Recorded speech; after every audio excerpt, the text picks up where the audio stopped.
This is what the wind sounds like on my night going to work. I'm getting ready to go to work, and it's a lot higher out here.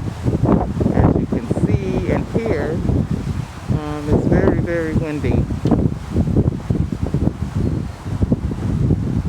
And they have had some tree damages to people's homes as well as fires.